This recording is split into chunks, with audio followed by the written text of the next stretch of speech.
Halo, Assalamualaikum warahmatullahi wabarakatuh. Berjumpa lagi dengan PMS Podcast Malam Seram, yang ceritanya nggak serem-serem amat sih. Sebelum aku memulai bercerita, aku mau bercerita terlebih dahulu tentang togel ya. Kalau zaman dahulu itu namanya SDSB. Kalau ada yang tahu singkatan SDSB dan togel, mohon komentar ya, tulis komentar kamu. Soalnya aku sendiri juga sudah lupa apa kepanjangan SDSB itu. Soalnya aku dulu masih kecil, sekitar umur 9-10 tahunan lah, itu di tahun 80-90-an gitu. Pada waktu SDSB ini ada banyak sekali orang yang ingin kaya dari SDSB itu. Jadi tiap hari mereka itu membeli SDSB. Kalau dulu itu harganya sekitar 500 rupiah gitu loh. Kalau zaman dulu itu 5 rupiah apa 500 rupiah gitu dulu. Satu nomor ya, satu lembar nomor tapi 2 angka gitu. Dan aku cerita ini ada kaitannya dengan SDSB. Dulu di kampung aku itu ada yang namanya, ya kita samarkan ya, namanya ada Pak Senen. Pak Senen ini dia itu seperti menggilai SDSB. Setiap hari kalau ada undian, dia tuh selalu beli, dan belinya tuh selalu banyak gitu loh. Dan uang hasil kerjanya itu dia simpan sedikit, baru sisanya dikasihkan sama istrinya. Dan yang diambil tadi ini itu dibelikan undian itu, SDSB itu. Kalau zaman dulu namanya SDSB ya, kalau sekarang tuh namanya togel.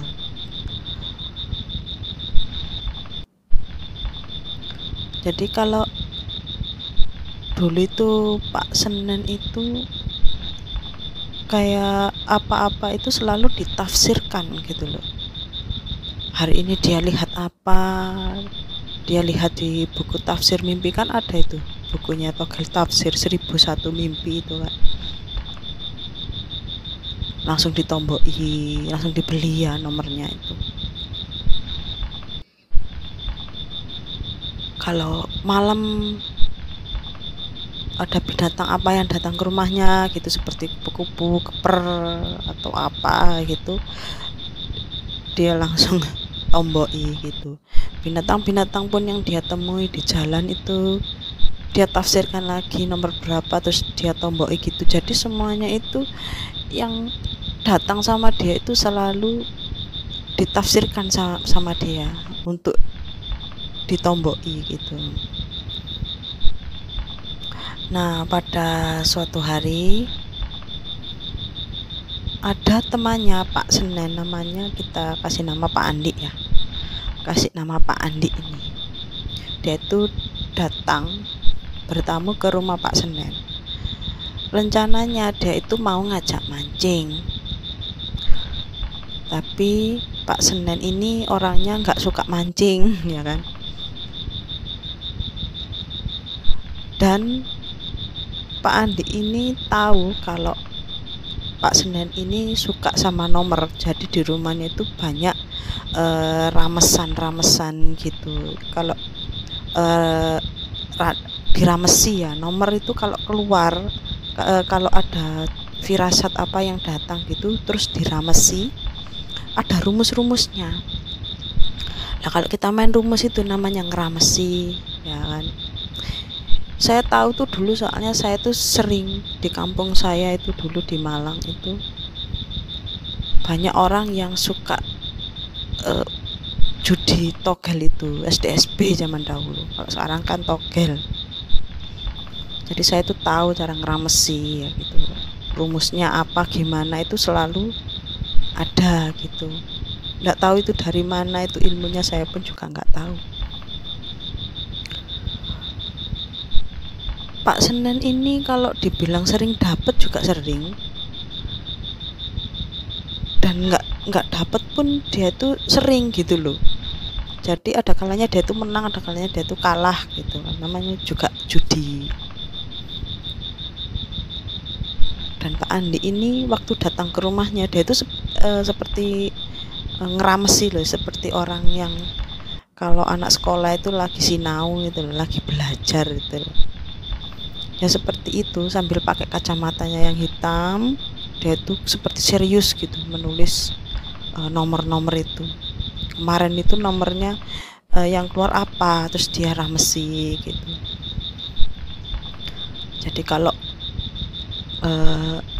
kemarin keluarnya apa diramesi, ada nomor ini, nah besok dia beli nomor itu gitu.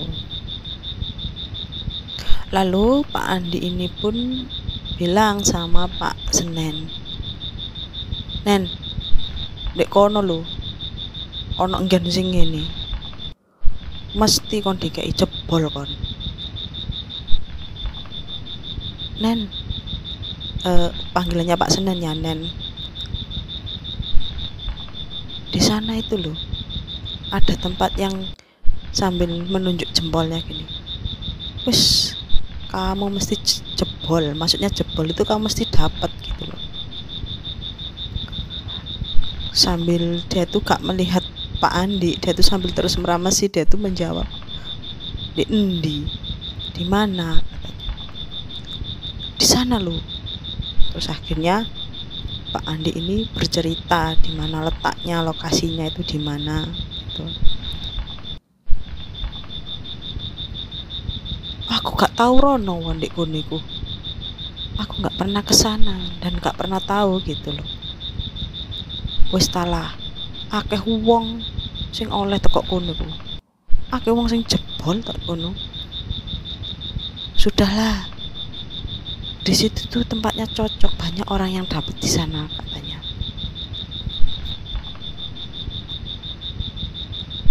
Temenana, sungguhana. Iya, wakeh wong wesan. Akeh wong iso sugih teko kono iku.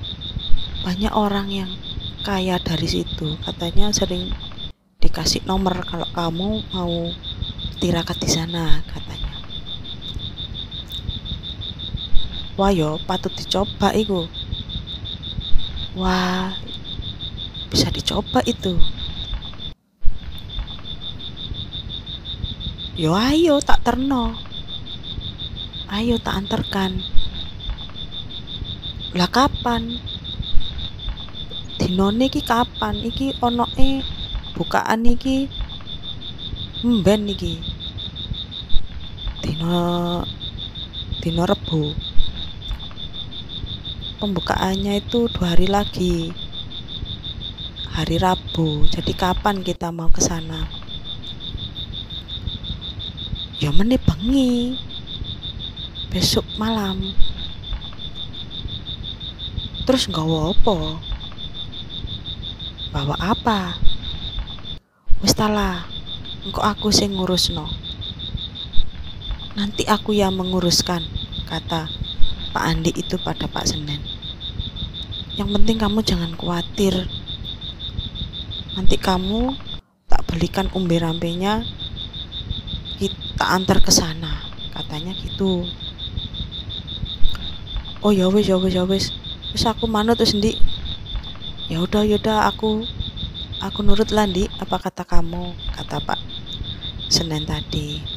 Akhirnya pada waktu besoknya sorenya itu mereka bersiap-siap.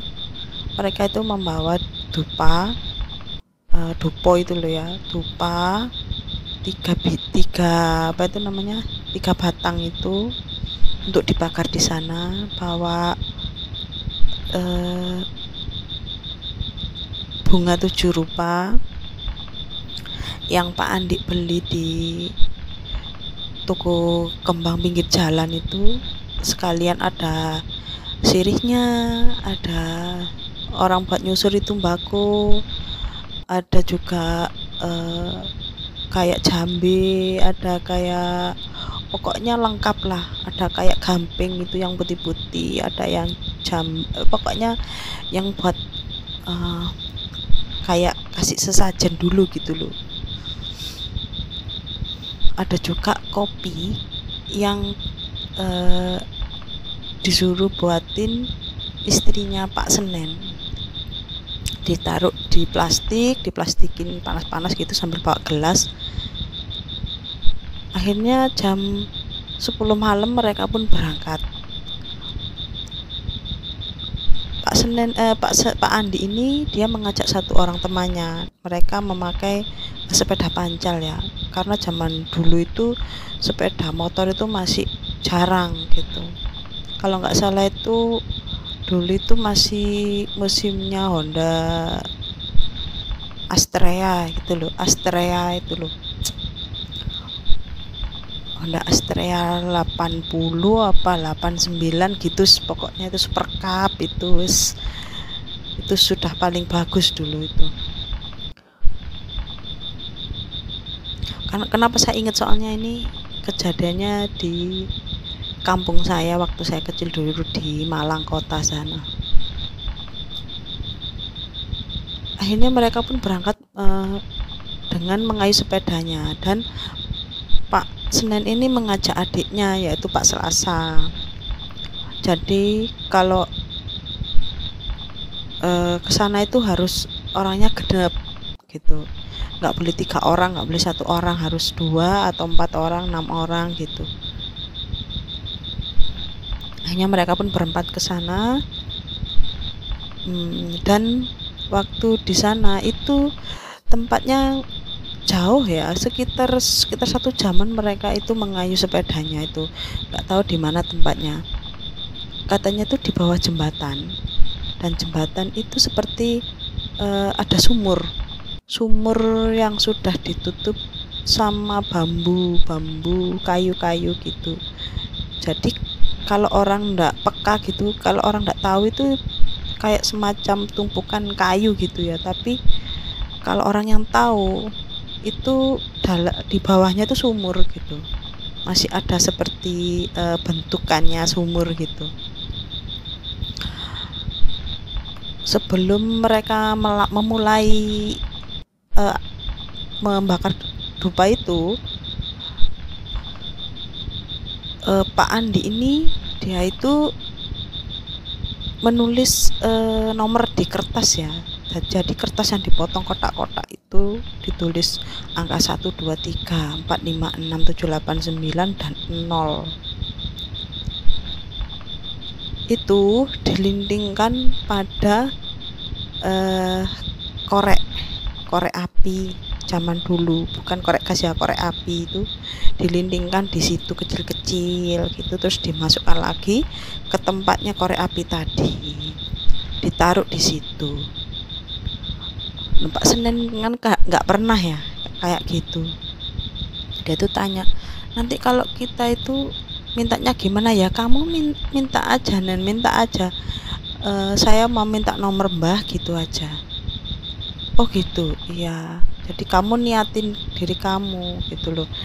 Nanti kita jam 12 tet kita bakar dupa, lalu kita tunggu sampai azan subuh, kita tunggu di sini gitu. Oh gitu ah, iya. Ya udah. Akhirnya setelah jam 12 tet mereka memulai membakar dupa, dan nggak tahu apa yang doa-doa yang dibacakan oleh Pak Andi ini Pak Senen nggak tahu gitu. Dan mereka pun duduk di depan bakaran dupa itu ya, sambil seperti orang bersila begitu, sambil komat kamit lah Pak Senen ini.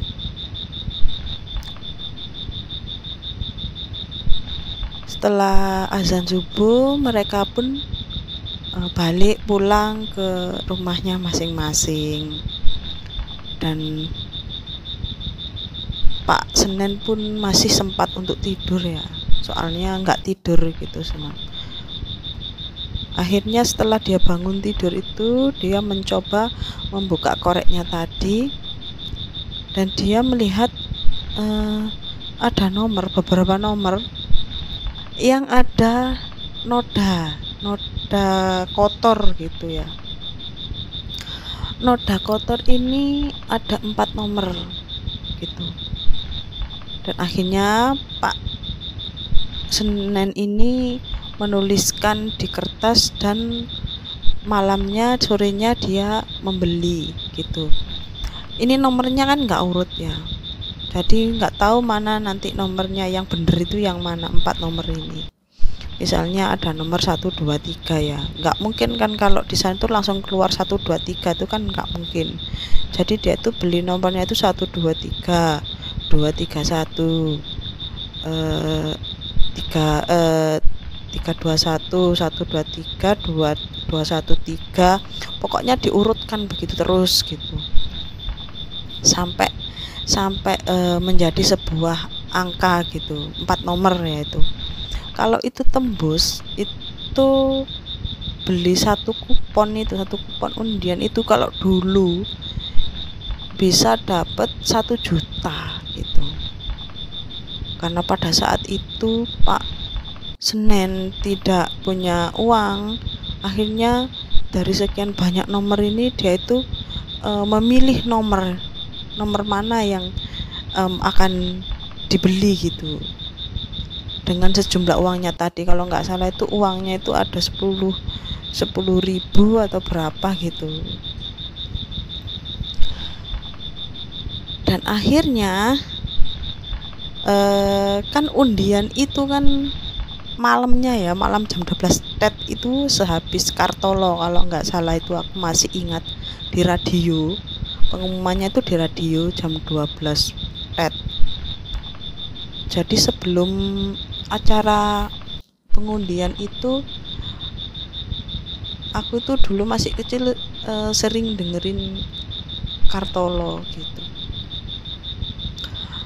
Dan ternyata nomor yang dibeli Pak Senen ini jebol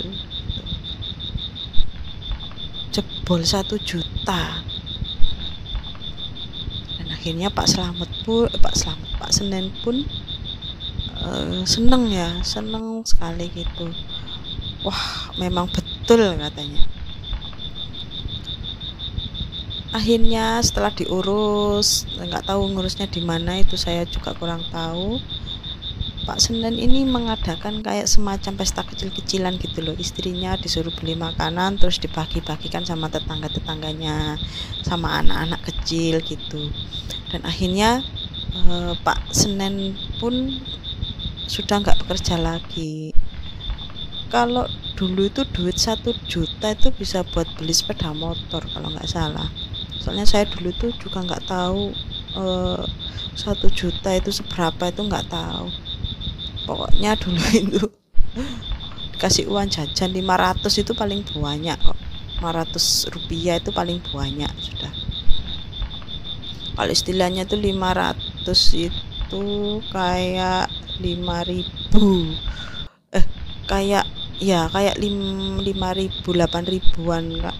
Kalau zaman sekarang mungkin sekitar 25.000 lah 500 itu. Akhirnya setelah beberapa hari Pak Senen itu beli ini, beli itu, akhirnya uangnya tuh habis gitu loh. Dan dalam pikirannya Pak Senen ini, dia tuh mau ke tempat itu lagi untuk meminta nomor lagi.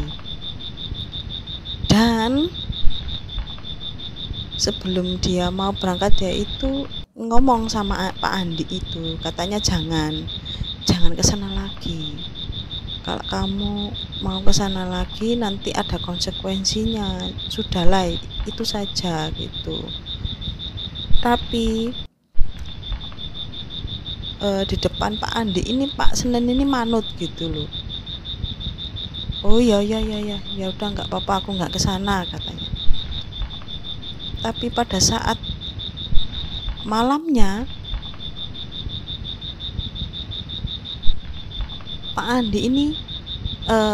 Pak Senen ini pergi bersama Pak Selasa ke tempat tadi gitu loh.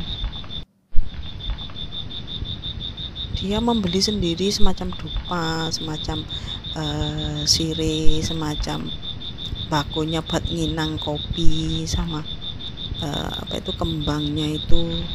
Tapi kali ini dia tambah dengan satu pak rokok. Ya istilahnya itu dia tuh mau mengucapkan terima kasih gitu, kemarin udah dikasih nomor, sekarang kasih lagi dong gitu. Dan dia pun juga nggak lupa untuk menyiapkan itu ya, yang kertas nomor tadi dikorek tadi itu. Dan sambil komat kamit gitu, jam 12 dia itu langsung membakar dupa tersebut sambil ditunggui oleh adiknya Pak Selasa ini.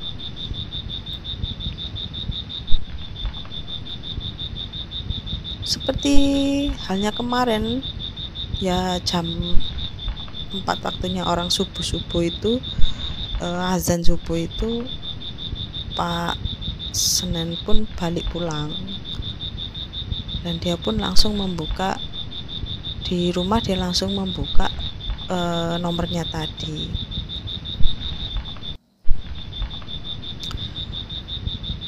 Pada waktu itu Pak Senen itu uangnya hanya tinggal berapa gitu loh, jadi dia tuh udah nggak punya lagi gitu, sudah nggak punya lagi uang, soalnya dia pun juga nggak kerja. Uang yang kemarin itu sudah dibuat beli ini beli itu, jalan-jalan ke sana, makan-makan, ya cepet gitu loh kalau uang panas gitu, habisnya tuh cepet gitu. Akhirnya siangnya dia itu ngeramesi, dan ngeramesi malamnya dia itu beli gitu. Tapi waktu dia itu menunggu hasilnya ya, jam 12 malam itu, ternyata nggak ada nomor yang nyangkut gitu loh. Nyangkut pun nggak ada yang nyangkut, nomornya itu loh nggak ada yang sama. Akhirnya marahlah si Pak Senen ini tadi, seperti orang kalap ya, dia itu langsung mengajak Pak Selasa ini ke sana, ke tempat sumbernya tadi. Dia itu seperti marah di sana, kayak memaki-maki penunggunya di situ gitu. Dan yang paling parahnya itu, dia itu sampai mengencingi tempat itu gitu loh, sambil berkata ya jantut itu ya, kata-kata orang Jawa Timur itu gimana lah itu, sampai maki-maki ya, kata-kata kebun binatang itu, binatang-binatang yang ada di kebun binatang itu keluar semua gitu. Dan Pak Selasa sih sebenarnya sudah melarang ya, ojo ngono, kualat kon, jangan gitu, kualat kon gitu, katanya Pak Selasa itu.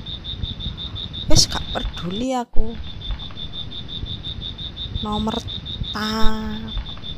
tai gitu ya. sensor ya seperti itu ya.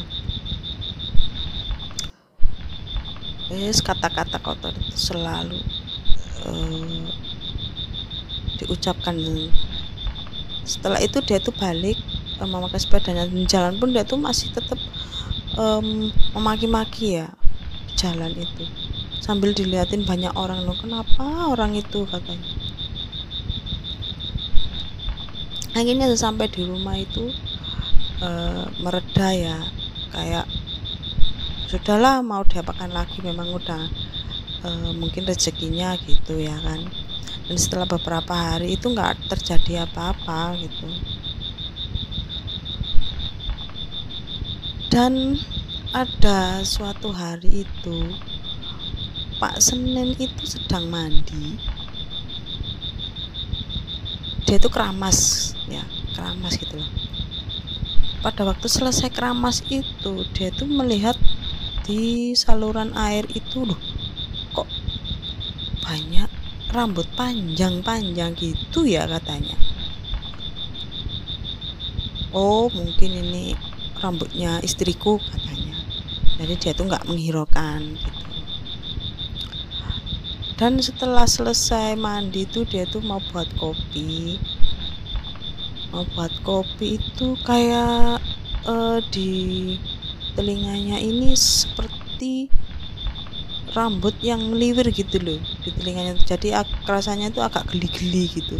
Akhirnya dia tuh menyibak yang geli-geli tadi itu, terus dia ambil, ternyata rambut panjang gitu, tebel lagi, rambutnya panjang tebel. Terus dia tuh berpikir, kok rambut lagi katanya. Oh mungkin tadi aku sisiran ada rambutnya istriku katanya. Berapa lama kemudian minum kopi ya sambil bercanda sama keluarganya. Akhirnya malam pun tidur.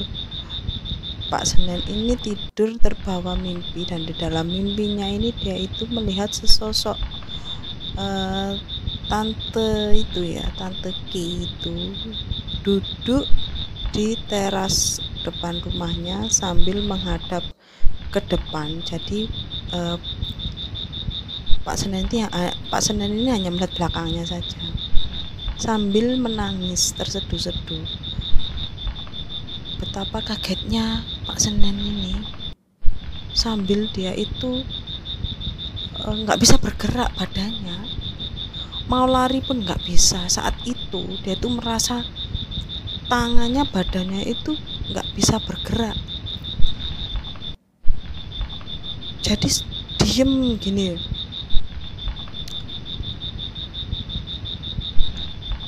Dia pun menangis ya, maksudnya tuh menangis, dia itu seperti aduh kok aku mimpi kayak gini ya gitu. Kamu sopo ngaliyo kon sopo ngaliyo ojo ganggu aku. Itu kata-kata yang keluar dari Pak Senen ya. Kamu siapa? Jangan ganggu aku, pergi kamu gitu. Sekitar 5 menit itu semacam mengigau ya Pak Senen ini, pergi kamu gitu.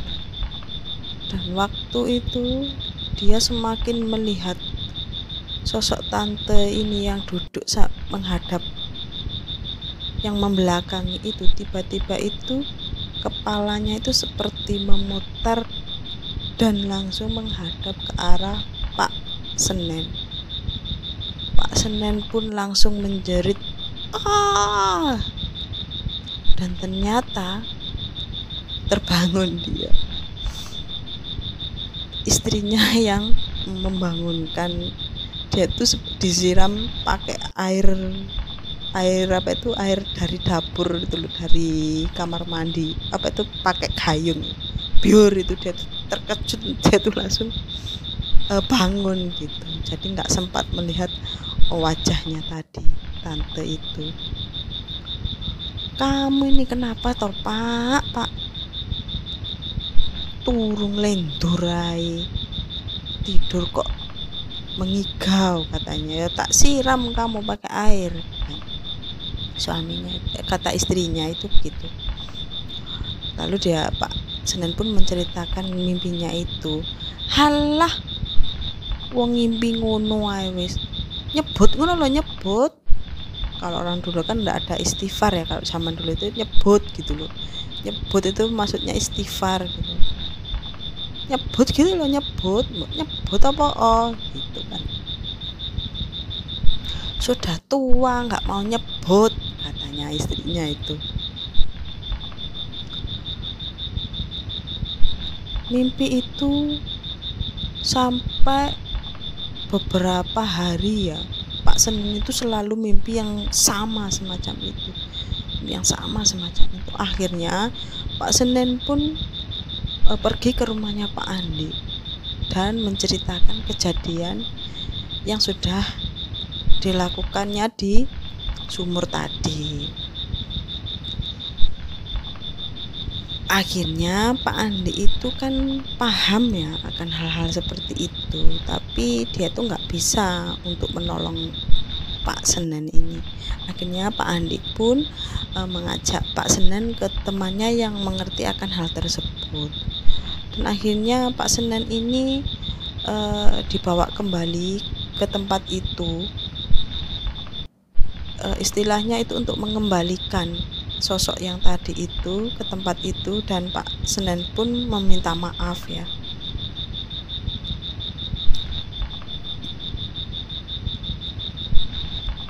Dan Pak Senen pun itu meminta maaf, bukan dukun ya, kayak orang yang temannya Pak Andi yang tahu ini, dia itu tahu kalau dia itu diikuti oleh sosok itu tadi, dan dia itu penghuni dari sumur yang tadi gitu. Dan akhirnya Pak Senen ini tetap masih di mimpi ini tuh, dan di rumahnya itu juga sering melihat kelebat gitu, seperti ada yang bergerak sendiri, benda-benda yang ada di rumahnya gitu. Tapi lama-lama kelamaan hilang, soalnya Pak Senen ini insaf ya, tobat. Akhirnya dikasih tahu sama temennya Pak Andi itu, kalau kamu mau mengusir ya sholat gitu. Akhirnya Pak Senen ini belajar sholat, dia tuh nggak bisa sholat, belajar sholat seperti anak kecil gitu ya, dipelajari sholat sama anaknya, ada yang nuntun gitu ya. Dan akhirnya ya lama kelamaan hal yang jelek tadi itu hilang gitu ya. Sekian cerita dari saya, semoga teman-teman sekalian bisa mengambil hikmahnya dari cerita saya ini gitu. Untuk teman-teman semuanya yang sudah subscribe, yang sudah like dan meninggalkan komennya, terima kasih atas dukungan kalian semua. Semoga Gusti Allah membalas semua kebaikan Anda. Semoga Anda selalu diberikan kesehatan, diberikan keselamatan, diberikan kelancaran dunia dan akhirat. Amin amin amin ya rabbal alamin. Dan nantikan cerita saya selanjutnya. Terima kasih. Wassalamualaikum warahmatullahi wabarakatuh.